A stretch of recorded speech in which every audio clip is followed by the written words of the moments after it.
아멘.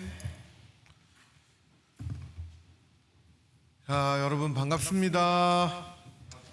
반갑습니다. 할렐루야. 옆에 계신 분들과 한번 반갑게 인사하겠습니다. 반갑습니다. 잘 오셨습니다. 이렇게 인사하겠습니다. 와, 오랜만에 우리 동현 찬미 부부 노아랑 다은이 데리고 같이 또 오셨는데요. 다 여름이라 이렇게 살이 다 여러분 빠져 보이시고 저도 좀 빠져 보이나요? 네. 오늘 새벽에 돌아왔습니다. 비행기가 연착이 돼가지고 집에 왔더니 2시 반 정도 되더라고요. 그래서 뭐 지금 괜찮습니다. 그래도 지금 말짱한데 여러분들이 안 말짱해 보이시는. 하여튼 여러분들 몇 주간 잘 지내셨죠? 네네, 기도해 주시고 관심 가져주셔서 잘 다녀왔습니다. 한국에 방문했을 때가 제일 더운 시기였고요. 제가 찾아보니까 한국에서 역대 5번째로 더웠던 여름이었다고 합니다. 2018년이 제일 더웠다고 하고 올해가 정말 더웠는데 미국이 세계 전기의 90%를 쓴다는 말이 맞는 것 같아요. 여기 왔더니 정말 시원한데 한국 조금만 걸어다니면 막 땀이 줄줄줄 나고 저희 가족이 제일 지쳐 보였던 것 같아요. 한국에서 사람들이 저희 보고 쟤네들이 왜 저렇게 지쳐 보이나 그랬을 것 같은데 정말 습하고 더웠었습니다. 많은 분들이 다음에 방문할 때는 봄이나 가을에 오라고 할 정도로 많이 더웠고요. 진짜 푹푹 찌더라고요. 그래서 미국에서만 자랐던 저희 아이들은 굉장히 힘들어했고 걸어다니면서도 막 한숨을 쉬는데 뜨거운 바람이 나와서 미국 산지 25년 정도 저도 되니까 이제는 에어컨 막 이렇게 세게 틀어놓고 이렇게 자켓 입고 있는 이 전기를 무식하게 사용하는 나라에 익숙해져 버려서 한국에 갔더니 그 무더위에도 긴팔 긴 바지 입고 걸어다니는 분들을 보니까 존경스럽더라고요. 그분들 땀도 안 흘려요. 그분들은 땀도 안 흘리고 역에 갔더니 역에 에어컨 28.5도로 해놨으니까 81도인가? 그게? 그 정도로 해놓고 이렇게 다니더라고요. 그래서 와, 이거 에어컨 왜 틀어놓지 그랬는데 저만 지쳐 보였던 것 같습니다. 어쨌든 그래서 미국에 돌아오니까 덥다고 해도 한국보다 훨씬 더 시원하고 미국에 저희가 살 때는 이게 외국인으로 영원한 이방인이었던 것 같은데 이번에 한국 가니까 또 다른 이방인이었던 것 같은 생각이 들어서 우리 본향이 정말 하늘에 있다 이런 고백을 하게 되는 것 같습니다. 그래도 감사하게 잘 다녀왔고 여러분 기도해 주셔서 다시 한번 감사드립니다. 오늘 또 노동절 이제 내일 맞아서 출타하신 분들 많이 있는데 잘 다녀오실 수 있도록 기도해 주시기 바랍니다. 18일에 권영민 목사님 모셔서 말씀 전해 주셨고 지난주에 우리 주재원 목사님께서 은혜롭게 말씀 전해 주셨는데 유튜브에 그 맨 앞에 화면 보니까 주 목사님 탁 이렇게 하면서 일부러 딴 것 같지는 않은데 굉장히 유쾌하게 잘 나와서 저도 잘 들었습니다. 두 목사님께 감사드리고 이제 제가 다시 돌아와서 누가복음 강의 믿음의 여정 다시 시작하겠습니다. 오늘 먼저 12장을 하고 다시 돌아와서 11장을 이후에 보도록 하겠습니다. 오늘은 진정한 소유와 염려라는 제목으로 말씀을 나누어 보겠습니다. 오늘 저희가 읽었던 이 본문은 여러분들이 잘 아시는 어리석은 부자의 이야기가 등장하는 그런 내용입니다. 이 이야기를 이해하기 위해서 앞뒤 내용들을 살펴보는 것이 훨씬 더 중요한데요. 본문을 한 절씩 살펴보면서 하나님께서 우리들에게 주시는 음성을 들어보기를 원합니다. 먼저 본문은 무리 중에 한 사람이 예수님께 부탁을 하는 장면으로 시작을 합니다. 그 부탁은 13절에 나오는데요. 내 형을 명해서 유산을 나와 나누게 해주세요 라는 부탁이었습니다. 지금도 많이 그렇지만 예수님 당시에는 아버지가 돌아가시면 당연히 장자가 그 유업을 입고 유산을 가지는 것이 굉장히 일반적이었습니다. 물론 구약에서 보면 에서 대신 야곱이 선택을 받기도 하고 또 그 다윗의 가문에서는 막내였던 다윗이 모든 권력을 가진 왕이 되기도 하지만 일반적으로는 장자가 그 모든 유산에 책임이 있었습니다. 권리가 있었습니다. 따라서 오늘 예수님께 부탁하는 이 사람은 아마도 장자는 아니었을 것이다 라는데 많은 무게가 실리게 됩니다. 몇째였는지는 모르겠어요. 또한 당시 랍비들에게 이러한 분쟁을 해결해 달라고 하는 것은 상당히 일반적인 일이었습니다. 요즘에야 법정에 가서 이런 싸움을 하고 옛날에 여러분 현대가의 그 왕자의 난, 그래서 막 이렇게 그 정주영 회장의 아들들이 서로 권력을 잡기 위해서 싸웠던 적도 들으셨을 것이었습니다. 하지만 당시에는 일단 법정에 가기 전에 이 랍비에게 먼저 가서 해결해 달라고 하는 것은 굉장히 일반적인 일이었습니다. 하지만 우리 주님께서는 이 사람의 부탁을 들어주지 않으십니다. 14절에서 예수님께서는 이 사람은 누가 나를 너의 재판장이나 물건 나누는 자로 세웠느냐라고 말씀하시면서 거절을 하시죠. 그리고 무리들에게 말씀하시기를 이렇게 거절하신 다음에 무리에게 교훈을 주시는데 삼가 모든 탐심을 물리치라. 사람의 생명이 그 수에 넉넉한데 있지 않다라고 말씀하시면서 어리석은 부자의 비유로 들어가시게 됩니다. 따라서 오늘 저희들이 핵심적으로 보게 되는 이 어리석은 부자의 비유는, 이 비유가 가지고 있는 주제는 바로 예수님께서 말씀하신 이 15절에 있다고 하겠습니다. 더불어서 예수님께서는 지금 재산 분할 부탁을 한 그 사람의 마음을 꿰뚫어 보시면서 그 마음에 탐심이 있다는 것을 지적하시기도 합니다. 이 부분으로 저희들이 나중에 다시 돌아오겠습니다. 이제 주님께서는 이 한 부자의 비유를 말씀하시는데 정말 익숙한 비유입니다. 그 내용이 16절에서 20절까지 짧게 나오지만 우리가 여러 번 읽었고 또 듣기도 했던 굉장히 유명한 비유입니다. 흔히 어리석은 부자의 비유라고 불리는 이 비유는 영어로도 똑같이 The Rich Fool이라고 이야기합니다. 일단 비유를 보면 한 부자가 있었습니다. 근데 그 부자는 자기가 소유하고 있는 밭의 소출이 풍성했다고 합니다. 오늘도 우리 정은면 집사님 밖에 그 풍성한 부추를 가지고 오셨는데, 예수님 당시뿐만 아니라 구약에서 부자가 된다는 것은 하나님의 축복을 받았다는 증거였다고 생각이 되었습니다.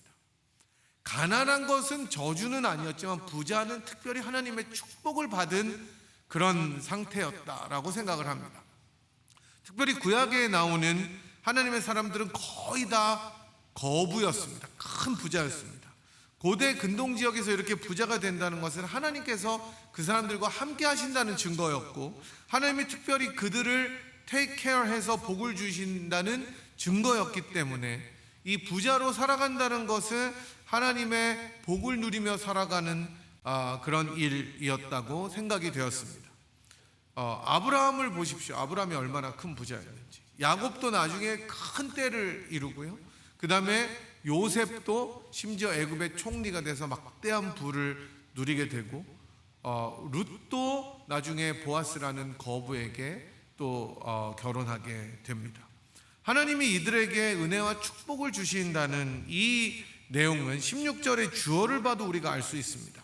우리말에는 부자가 그 밭의 소출이 풍성하였다 이렇게 나오지만, 영어로 보시면 The land of a rich man produced plentifully 이렇게 나옵니다.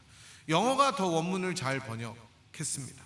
땅이 스스로 소출을 풍성하게 했다는 것은 여러분 무엇을 뜻합니까? 부자의 힘으로 그렇게 될 수가 없었다는 것을 말합니다.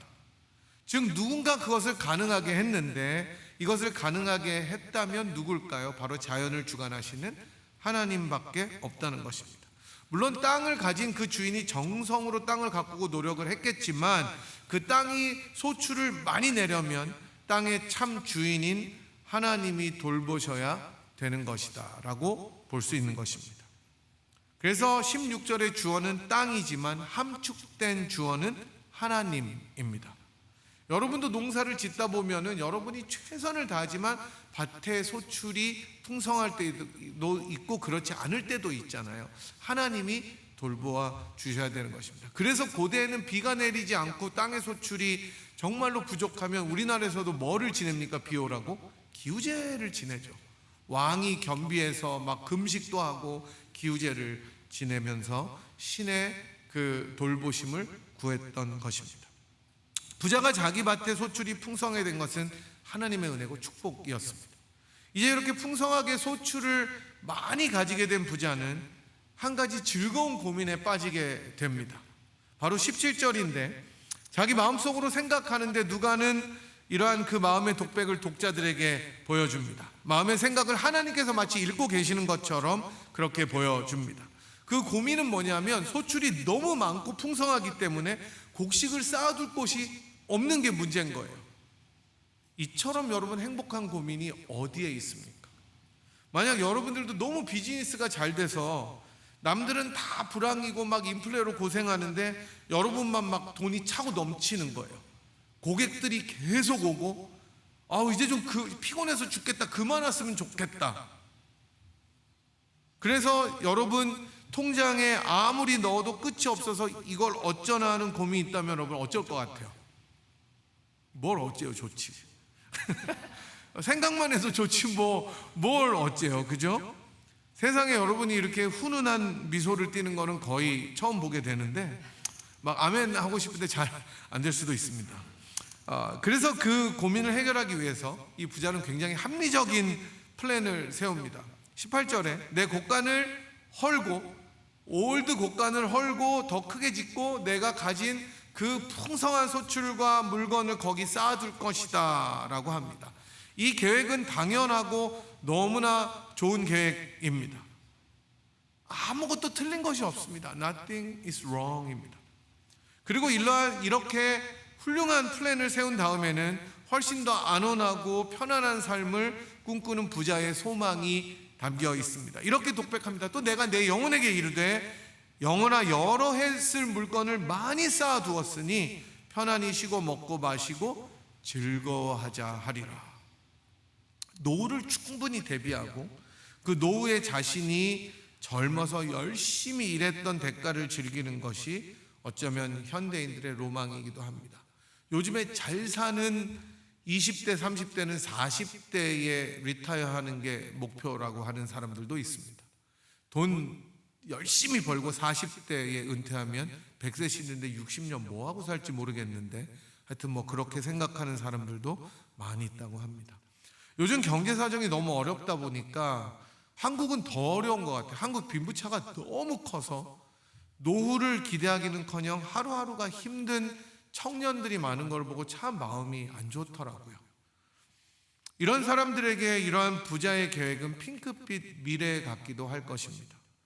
저는 이 부자가 세웠던 계획 자체가 나쁜 것이라고 볼 수는 없다고 생각합니다. 상당히 합리적이고 지금과 같이 웰비잉을 추구하는 이 시대에 발맞추는 좋은 계획입니다. 자기가 열심히 벌어서 소출이 풍성한 곳, 그리고 그것을 쌓아둘 것을 레노베이트해서 다시 쌓는 것, 그 다음에 그 자기가 열심히 번 것으로 누리는 것, 이게 왜 나쁜 것입니까? 그런데 성경에서는 이 부자가 가진 문제점이 있다고 이야기하는데 그 문제는 뭐냐면 그 모든 계획 속에 하나님이 없이 자기만 있다는 것입니다. 왜냐하면 하나님께서 그 밭의 소출을 풍성하게 해주고 그 모든 것의 주인이 누구였다는 것입니까? 하나님이었는데 하나님은 배제하고 그 모든 계획의 중심에 자기를 놓고 있었다는 것이 문제였습니다. 이러한 부자의 문제는 주어에서 다시 찾아볼 수 있는데 땅이 그 소출을 풍성하게 낸 것이 하나님의 은혜고 자기는 그저 재물을 관리하는 좋은 청직이라는 직분을 맡고 있다고 생각하지 않았다는 것입니다. 여러분께서 잘 보시면 17절부터 19절까지 반복해서 나오는 단어가 무엇인지 보실 수 있는데 그것은 바로 내가, 내라는 단어입니다. Me, I입니다. 내가 어찌할까? 내가 이렇게 하리라. 내 곡간, 내 모든 곡식과 물건, 내가 내 영혼에게 이르되. 모든 포커스가 다 자기에게 있는 것입니다. 영어로 보면 I와 my가 무려 9번이 등장합니다. 두 절 사이에 9번이 등장해요. 이 부자의 모든 초점은 자기에게 있었습니다. 다시 말해서 소출의 풍성함도 결국은 하나님의 축복으로 인한 것이 아니라, 그렇게 생각하는 것이 아니라 자기의 소유였고, 그런 자기의 소출들을 쌓아두게 될 더 큰 창고를 짓기 위해서 이전의 창고를 헐어버리는 것입니다. 그리고 결국 자신의 즐거움과 편안함을 위한 삶만을 꿈꾸게 되는 것이었습니다. 저는 조금 전에서 말씀드렸듯이 이러한 삶 자체가 나쁜 것은 아니라고 생각합니다. 괜찮아요. 하지만 그 자기 중심적인 삶의 뒷면에 있는 무서움은 바로 그 소산과 그 모든 소출의 풍성함의 축복을 주는 참 주인을 잊어버리는 데 있다는 것이었습니다. 하나님께서 재물과 소산물을 축복으로 주셨던 이유는 그 재물을 통해서 그 뒤에 계신 하나님이 너의 복의 근원이고 영원한 공급자가 되신다는 것을 알게 하는 것이었습니다. 재물의 축복을 통해서 하나님이 너와 함께 한다는 것을 지켜보라는 교훈이었습니다. 또한 이스라엘은 공동체적인 삶을 살았기 때문에 반드시 구제가 아니더라도 소유를 나누는 삶이 요구되었습니다. 부자라면 책임이 따르는 것이었습니다. 그래서 우리 이 현대말로 노블리스 오블리제라고 이야기하죠. 가난한 이웃을 돌아보고 그들의 필요를 채우도록 나누는 삶이 요구되었습니다. 그러나 이 비유에 나오는 부자는 철저히 자기만을 위한 삶을 영위했던 것입니다. 여기에 문제가 있었던 거예요. 16장에 앞으로 나오게 되는 이 나사로를 박대한 부자처럼 철저히 자기의 즐거움을 추구했던 사람이었습니다. 다시 말하면 이 비유에 등장하는 부자는 너무나 자신에게 부요해서 매몰되어서 진정한 주인이신 하나님을 망각하고 하나님의 관심이 있는 이웃을 잊어버린 상태로 살아가는 사람이었습니다. 단순히 부자만 그랬을까요? 현재를 살아가는 그리스도인들에게 이 부자의 모습은 거울처럼 큰 도전을 준다고 생각을 합니다. 단순히 재물이 아니라 자기의 편안함, 자기를 위로하는 것, 자기의 안전함이 가장 우선순위가 되어버린 오늘을 살아가는 많은 사람들의 모습이 본문의 부자의 모습입니다. 심지어 이는 그리스도인들의 모습이기도 합니다. 자기 중심적인 삶에 완전히 매몰되어서 이런 현대인들이 살아가는 삶이 바로 어리석은 부자의 삶이라는 것입니다. 내가 너무 중요한 거예요. 그래서 나의 안전, 나의 security, 나의 자존심, pride, 나의 상처, 내 자신이 너무 중요해서 신앙이나 하나님마저도 그것을 위험하면 언제든지 버릴 준비가 되어 있습니다. 그만큼 내가 중요한 겁니다.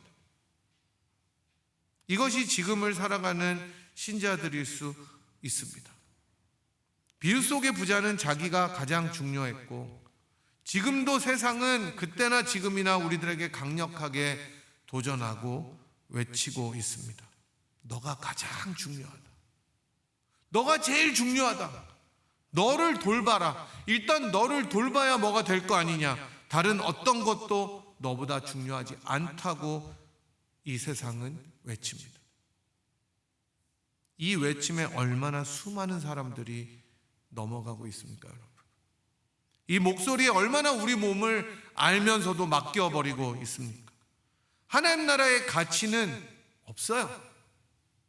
주님 앞에 내가 드렸던 고백과 헌신과 결단들이 하나님을 향한 부요함보다 더 중요한 것이 내 자신이 되어버린 모습을 돌아보라고 본문은 도전합니다. 여러분들이 처음에 예수를 믿었을 때 그 감격, 예수님 앞에 헌신하겠다고 제자로 살아가겠다고 눈물 흘리면서 주님 앞에 고백했던 그 결단들은 어느새 내 자신에게 매몰되어서 내가 너무 중요하기 때문에 다른 어떤 가치도 나를 위협하면, 나를 찌르면 버릴 준비가 되어 있는 것입니다. 그것은 이전에도 그랬고 지금도 그래요. 그게 세상이 주는 도전입니다. 그런데 이제 20절이 되니까 주어가 또 바뀝니다. 하나님으로 바뀝니다. 하나님께서 그 부자를 어리석은 자라고 부르면서 You fool 이렇게 부르시면서 이 바보야 이렇게 부르시는 거예요. 사실 이거 진짜 욕이죠, 여러분. 왜냐하면 이 밤에 내 영혼을 도로 찾으리니 그러면 내 준비한 것이 누구의 것이 되겠느냐. 하나님께서 목숨을 거두어 가시면 그 많은 재물이 무슨 소용이 있겠냐는 것입니다. 소용이 없어요, 여러분. 죽으면 다 끝나는 것입니다. 이 세상의 성공도, 이 세상의 명예도, 이 세상의 부도, 우리가 누리고 쌓아온 모든 것도 죽으면 가지고 갈 수가 없습니다. 그렇잖아요, 여러분. 그러면서 예수님께서 결론적으로 자기를 위해서 재물을 쌓아두고 하나님께 대해서 부여하지 못한 자가 이와 같다고 말씀하십니다. 자기에게 온통 초점을 맞추어서 나 하면서 하나님을 잊고 사는 자들은 결국 모든 것을 다 잃어버린다는 것입니다. 얼마나 성경적입니까? 모든 것을 잃으면 뭐죠? 모든 것을 얻고, 모든 것을 얻으려고 움켜쥐려고 하면 모든 것을 잃게 되는 것이 하나님 나라의 법칙입니다. 하나님도 잃고 재물도 잃고, 재물뿐만 잃은 것이 아니라 자기를 지키기 위해 쌓았던 모든 것을 잃어버리고 무너지게 되는 것입니다. 하나님은 신자들을 이렇게 훈련시킬 때가 있습니다. 이렇게 흔들 때가 있습니다. 자기의 형상으로 빚어가시기 위해서, 하나님 나라의 가치를 알려주시기 위해서 그렇게 훈련하십니다. 여러분들도 아마 그러실 때가 있었을 거예요. 모든 것을 다 잃어버렸을 것 같았을 때, 하나님이 내 인생을 쥐고 흔들 것 같을 때, 조금 평안한 것 같은데 하나님께서 가만두지 않은 것 같았을 때, 여러분, 바로 그때가 하나님이 여러분들을 부르실 때입니다. 그래서 때로는 그때가 아파요.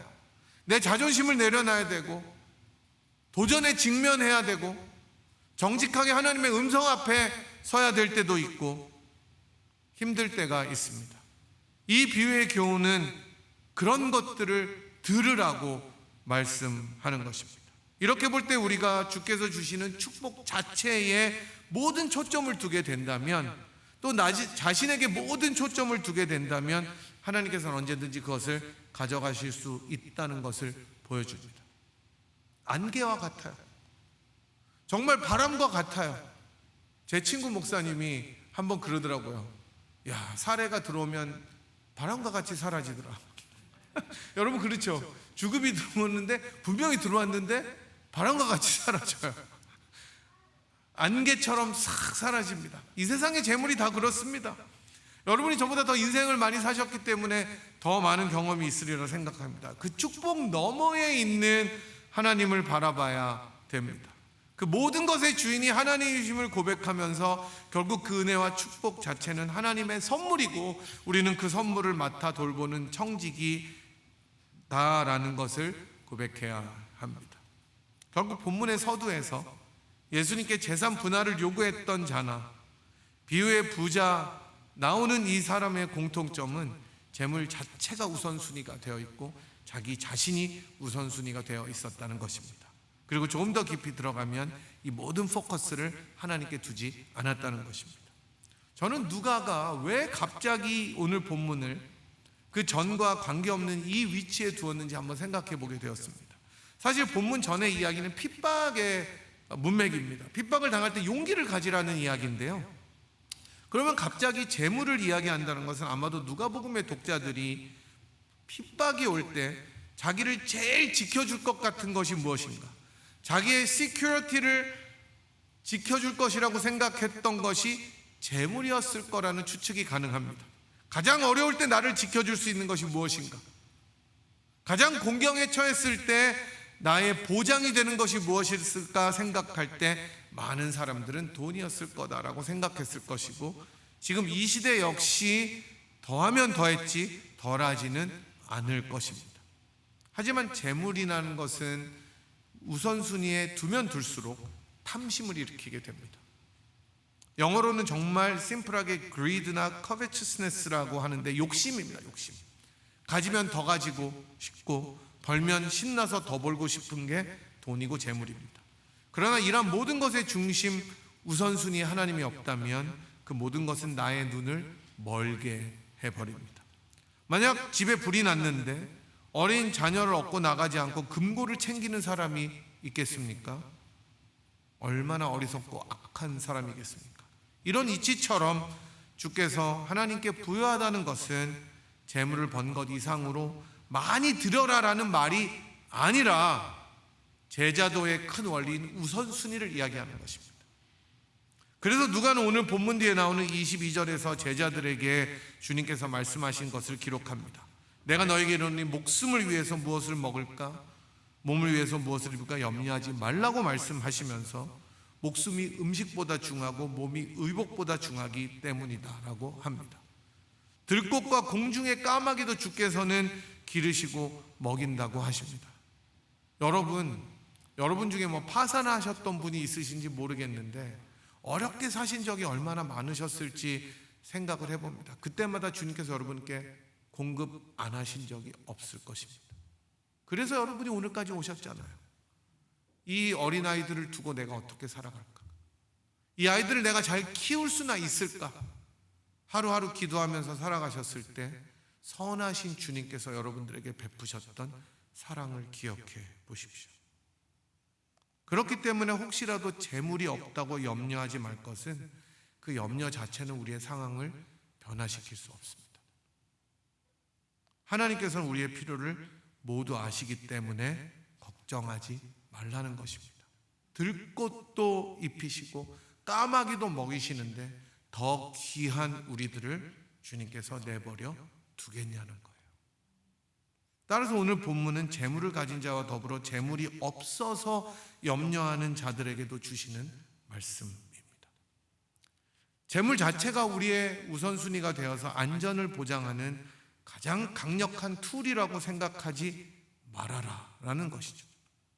세상에서 나를 지켜줄 것은 뭐니 해도 머니가 최고가 아니라, 그런 가치가 아니라 모든 것의 주인인 하나님이시라는 것입니다. 그 하나님을 믿고 한 걸음 내디디라는 것입니다. 하나님께서 우리가 아뢰기 이전에 이미 우리가 필요한 것을 아시는 좋은 분이라고 많이 말씀드렸습니다.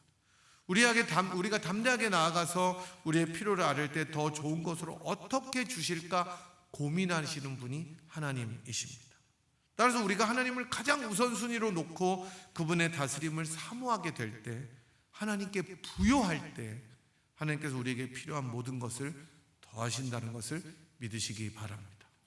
움츠리지 말고 더 도전이 왔을 때 한 걸음 내딛는 믿음이 우리들에게 필요한 것입니다. 모든 부의 주인이신 하나님께 우리들의 중심을 두고 나아가야 된다는 것을 우리가 잊지 말아야 한다고 본문은 교훈합니다. 그런데 여러분, 고린도후서 8장 9절을 보시면 우리 주 예수 그리스도의 은혜를 너희가 알거니와 부요하신 이로써 너희를 위하여 가난하게 되심은 그의 가난함으로 말미암아 너희를 부요하게 하려 하심이라고 바울이 말씀하는 것을 듣게 됩니다. 아무것도 부족함이 없으시고 온 만물을 말씀으로 다스리시고 천지와 우주의 모든 것이 자기의 소유이신 부요함 그 자체를 소유하신 예수님께서 우리가 하나님께 부요하고 진정한 부요함을 얻게 하시려고 스스로 가난하게 되셨다고 말씀합니다.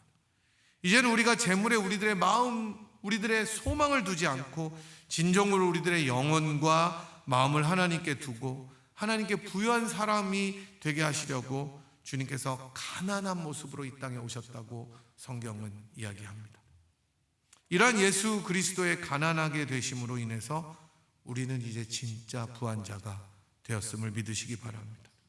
하나님의 의를 소유하고 은혜를 경험한 자가 되어서 이제 하나님을 우리 삶의 진정한 프라이어리티, 우선순위와 중심으로 삼고 하나님의 통치와 의로우심이 우리 삶을 통해서 이 땅에 나타나도록 애쓰고 노력하며 살아가는 존재로 우리들을 불러주셨습니다. 그래서 바울은 누구든지 그리스도 안에 있으면 새로운 피조물이라, 이전 것은 지나갔으니 보라 새 것이 되었도다라고 외치고 있습니다. 누가는 오늘 본문을 통해서 몇 가지를 우리들에게 도전합니다. 가장 먼저 주는 도전은 우리 자신의 시큐리티를 어디에서 찾고 있는지 돌아보라는 것입니다. 그것이 재물인가? 하나님 외에 다른 것인가? 나인가? 본문에서 그럴 위험이 가장 높은 재물을 통해서 도전합니다. 여러분을 지켜주고 보호해 줄 것이 무엇이라고 생각하십니까? 굳게 믿고 있는 것이 마지막까지 나를 지켜줄 것이 무엇이라고 생각합니까? 하나님입니까? 아니면 하나님께서 주신 다른 것들입니까? 또한 누가는 우리들의 삶의 방향을 점검해 보라고 요구합니다. 나는 무엇을 위해 살아가는가? 나의 즐거움과 유익과 만족만을 위해서 그것을 쫓아서 살아가는가? 그 속에서 하나님은 도대체 어디에 위치하는가? 나의 고민은 무엇인가? 나의 계획은 무엇인가? 나의 미래의 소망은 무엇인가? 이러한 것들을 점검해 보라고 도전합니다. 내가 가장 중요하게 여기는 것, 나의 반석과 소망은 어디에 있는가? 여러분의 삶의 오리엔테이션은, 여러분의 화살표는 어디를 향하고 누구를 향하여 고정되어 있는지 돌아보라는 것입니다. 마지막으로 누가는 우리 자신의 우선순위와 방향이 하나님을 향해서 맞춰질 때 이 땅에서 던져주는 염려와 근심이 사라지게 된다는 것을 확신시켜 줍니다. 천지를 지으신 만물의 주님이 나의 아버지라면, 그 주님이 우리의 아빠라면, 가장 부요하신 주님이 자기의 부요함을 버리고 우리를 위하여 가난하게 스스로 낮아주신 분이라면, 그 아들을 아끼지 않고 우리 모두를 위하여 내어주신 이시라면 다른 모든 것을 어떻게 우리들에게 은사로 주지 않겠습니까? 여러분, 그것이 믿음입니다. 주께서는 우리가 필요한 모든 것을 이미 아십니다. 재물이 많든 적든 염려는 있게 마련입니다. 그러나 우리들의 온 마음과 중심이 하나님을 늘 향한다면 우리들의 보장이 되시는 그리스도 예수의 평강이 우리들의 마음과 생각을 분명히 지키실 것입니다. 이러한 삶을 사시고 이러한 은혜를 누리는 여러분과 제가 되기를 주님의 이름으로 간절히 부탁드립니다. 이 시간에 같이 한번 한 목소리로 기도하겠습니다. 오늘 들은 말씀 또 부르신 찬양 생각하면서 하나님, 우리가 하나님께 부요한 자가 되게 하여 주시옵소서. 우리들의 가장 믿고 있는 것이 하나님 외에 다른 것이라면 내려놓게 하시고 나 자신보다 주님을 더 가치 있게 생각하는 인생이 되게 하여 주시옵소서. 우리 주님께서는 자기 자신을 위하지 않으시고 우리를 위하여 자기를 기꺼이 버리심으로 우리들을 살려주셨습니다. 그런 주님 앞에 우리들의 헌신을 다시 한번 다짐하고 주를 위해 살겠습니다. 기도하는 우리 모두가 되었으면 좋겠습니다. 이 시간에 합심해서 한번 한 목소리로 통성으로 기도하도록 하겠습니다. 하나님, 오늘은 저희들이 누가복음의 말씀을 통하여 진정한 부요함이 무엇인지 배웠습니다. 이 세상을 살아가며 염려가 없을 수는 없지만 그런 모든 만물의 주인이신 우리의 필요를 아시는 하나님께 우리들의 인생을 맡겨드리는 저희들의 삶이 되도록 인도하여 주시옵소서. 이 세상은 너희 자신을 돌보라고 너가 가장 중요하다고 외치고 도전하지만 그런 세상의 소리에 넘어가지 아니하고 유혹받지만 우리가 굴복하지 아니하고 살아계신 하나님께 우리들의 참 소망을 두고 산 소망이신 그리스도를 붙잡는 우리들의 인생이 되도록 인도하여 주시옵시고, 가난한 자로 우리들을 부요하기 위하여서 이 땅에 오신 그리스도를 바라보며 다시 한번 그 그리스도 앞에 우리들의 모든 인생의 짐을 내려놓는 복된 삶을 살아가는 분일의 성도들이 될 수 있도록 주님 두 손으로 축복하여 주시옵소서. 그런 가정과 교회가 되도록 능력을 더하여 주옵소서. 지금은 가난한 자로 이 땅에 오셔서 우리들을 부요하게 하시기 위하여 십자가에 못 박히시고 사흘 만에 부활하신 우리 주 예수 그리스도의 무한하신 은혜와 우리를 부요하게 하시기 위하여 그 아들을 아끼지 아니하시고 우리 모두를 위하여 기꺼이 내어주신 하나님 아버지의 극진하신 사랑하심과 성령 하나님의 위로 교통 충만하심이 나 자신을 살피라는 이 세상의 소리에 넘어가지 아니하고 가장 부요하신 그리스도를 주인으로 삼고 그 하나님께만 소망을 두고 살아가기로 결단하고 돌아가는 이 자리에 함께한 주의 백성들 한 분 한 분 머리머리 위에와 그들의 가정 위에, 자녀 위에, 그리고 분이엘 제단 위에 지금부터 영원토록 함께 하시기를 간절히 축원하옵나이다. 아멘.